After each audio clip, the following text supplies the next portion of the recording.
Hello guys, in this tutorial I will show you how to create a letter logo design in Adobe Illustrator CC. First of all, subscribe my YouTube channel. So let's create it. Baktım resimlerine,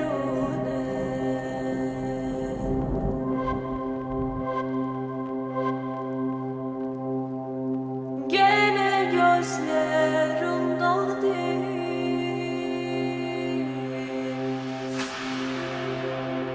Kestin selam sabahı,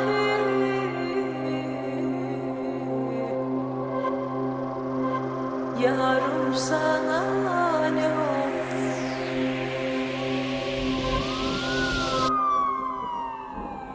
Baktım resimine,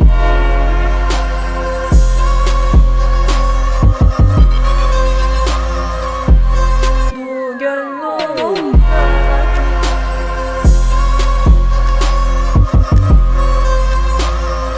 baktım resim.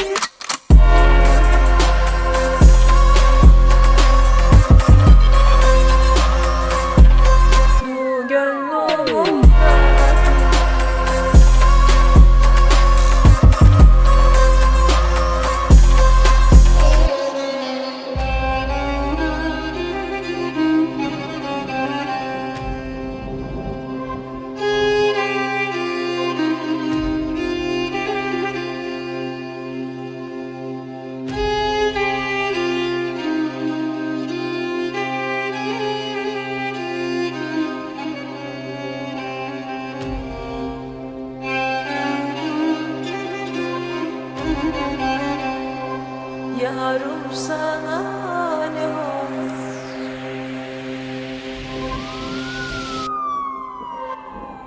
Baktım resimine.